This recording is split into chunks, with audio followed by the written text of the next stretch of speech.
So everything there's a bunch of phenomena that are happening moment to moment to moment, which seems like a continuity.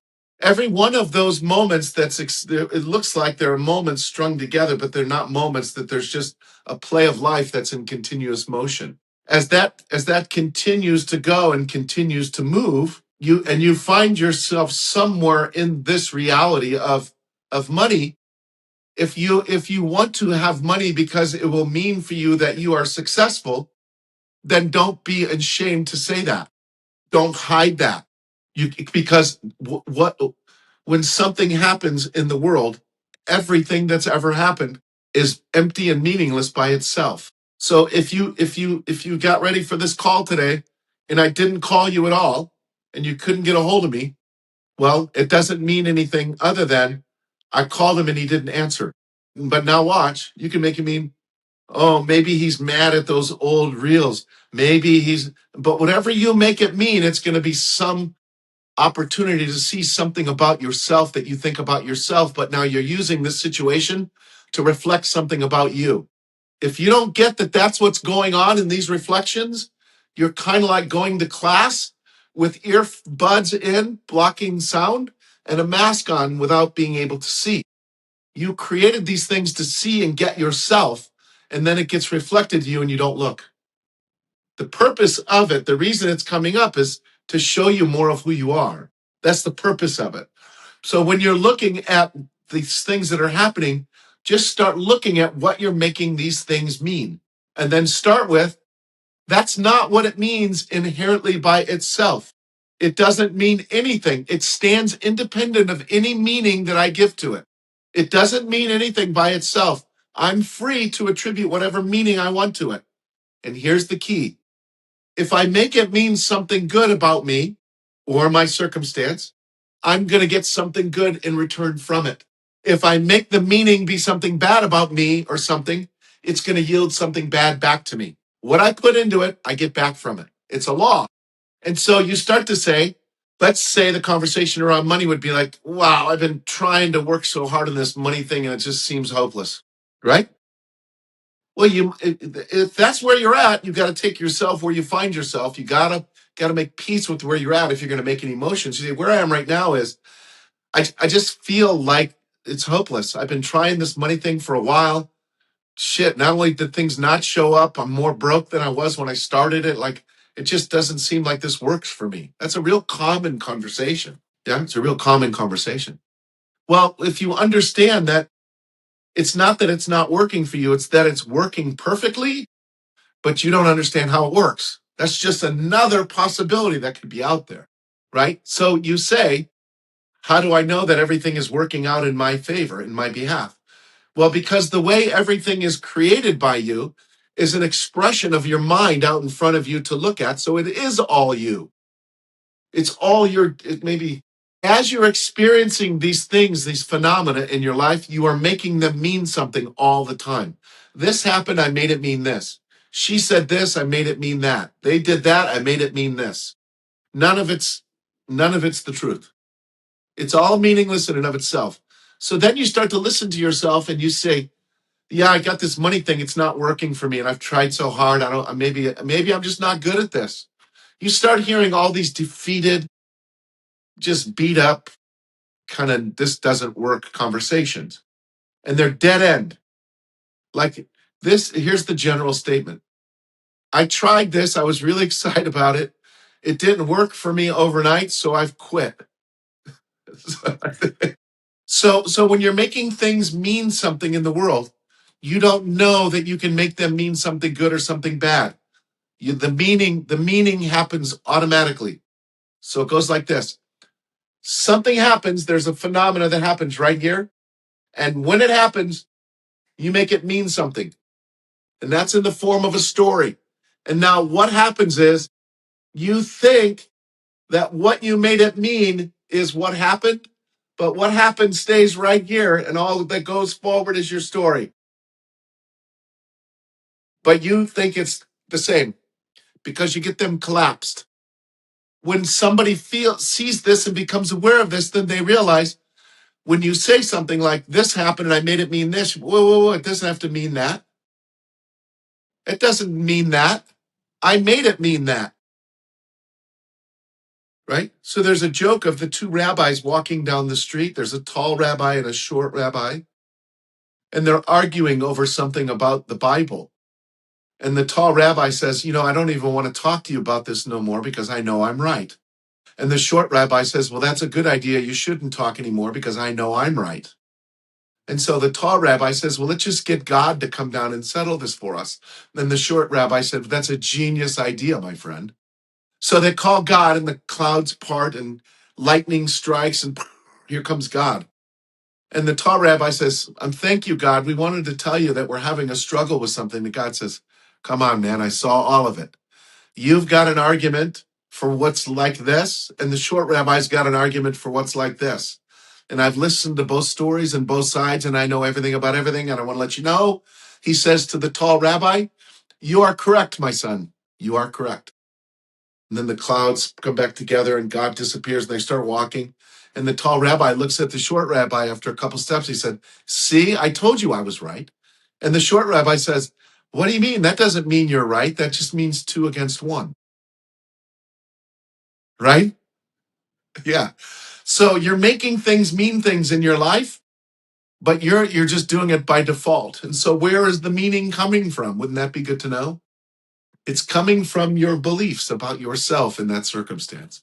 Go figure. Go figure, right? Now, let me get this other piece to you.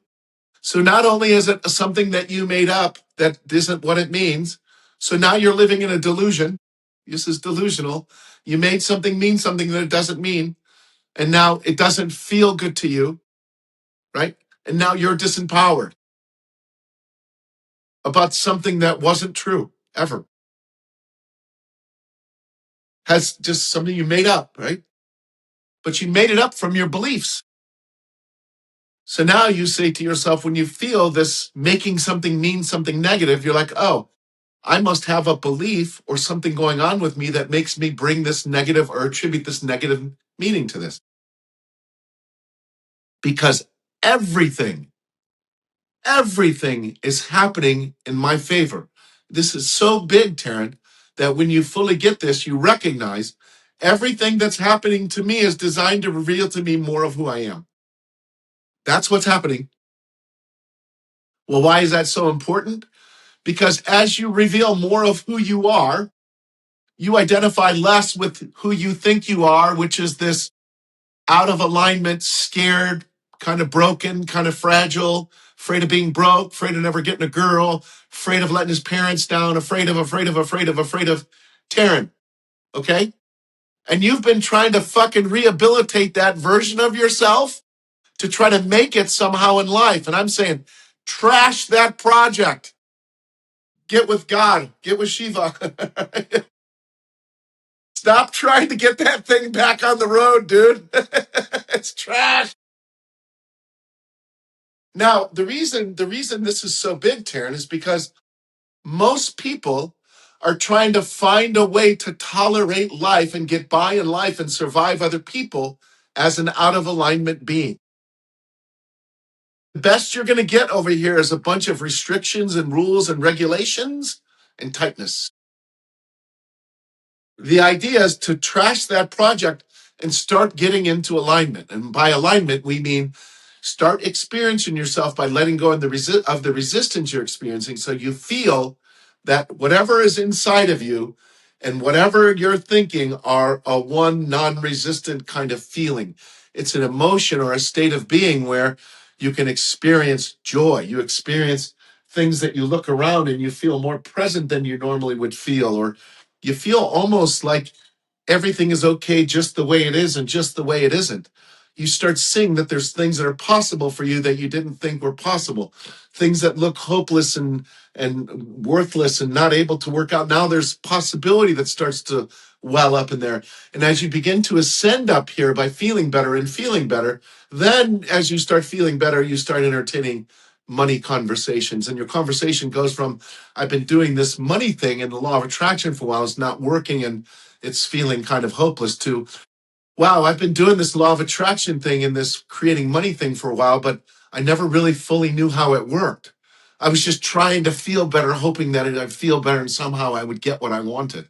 I didn't really fully get the whole gist of this thing. This is not an overnight project. This is a project of me starting to actually develop a foundational base or a foundational experience of myself feeling okay and feeling safe in the world and feeling empowered to live my life and feeling like I don't have to just run on autopilot and no more hiding. And now I can feel myself being more self-expressed and the fear begins to dissipate. I feel more like being in conversation and talking to people. I don't feel so withdrawn and withheld from people. So these are the things, or the characteristics, or the things that you get to start to experience as you're moving more into alignment. But the real summary of this conversation is, if you're not feeling good, don't think about money if you want money.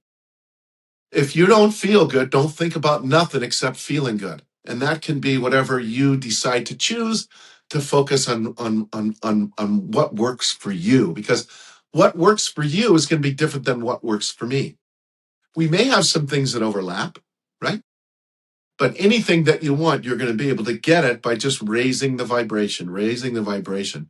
And it's, if you came to me and knocked on my door and you said, "Hey, Allan, um, I want to let you know that it's really difficult when you've been listening to your mind, even though your mind has given you so much bad information, your ego has given you so many failing concepts, so many loser like choices over and over and over, that if you knew you had someone or something else to listen to, you would trade that card in a second, because it's hard to believe anybody could be more destructive to your life than your ego.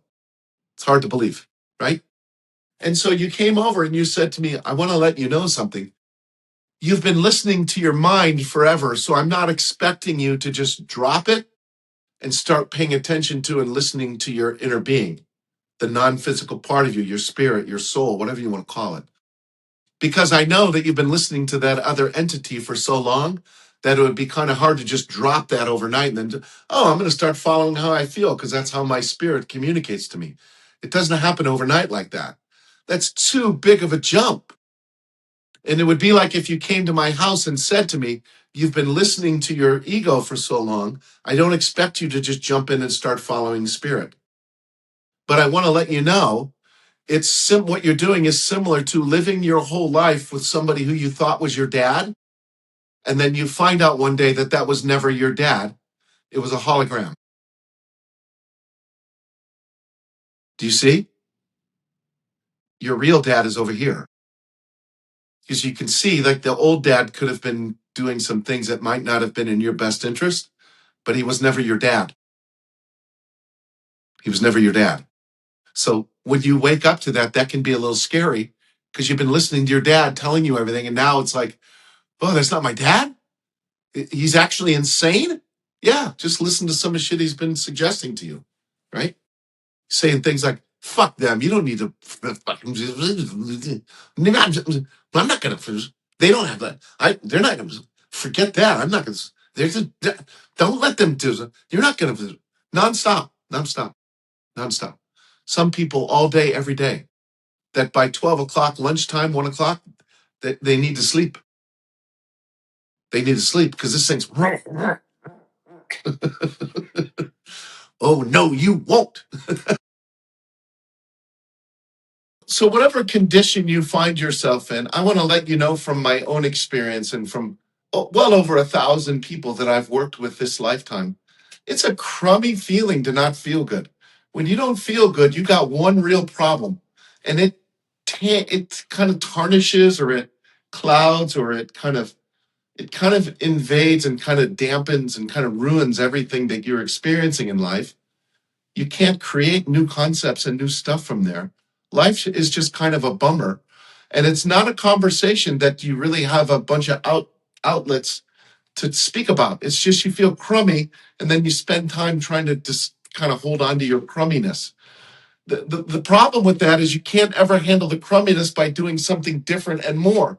The only way you're going to handle the crumminess is by discovering what the source of the crumminess is and then how to handle it.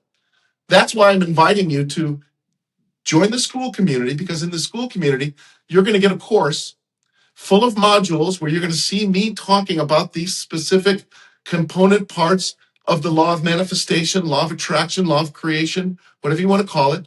You're going to watch those videos. You're going to understand that this course is encapsulated in such a way that you can fully have an experience of yourself knowing what to do now. You can also download a free copy of my book, Think It, Feel It, Have It, The Keys to Creation. Just a quick blurb about that book. In there, I talk about the magnetic force, the magnetic field of the heart, the electromagnetic field of the heart, 5,000 times more powerful than the electromagnetic field of the mind. That's going to start to tell you something about how we're going from here to down into here. Also, over the last 15, 20 years, I've gathered what are the sources and the main causes of the resistance that we create for ourselves. I'm going to give you that as well. So you also, as you move and you start doing this work, you start to realize if I don't keep in this conversation or stay with this work, I start to sink back into these old ways of being or old thought patterns or old conditioning or old programming.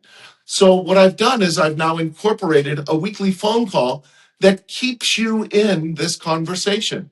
It's not the same as going to church, but the frequency of it and the experience of it is going to be the same. And that is, you're going to gather more knowledge and you're going to release some more resistance and experience more relief.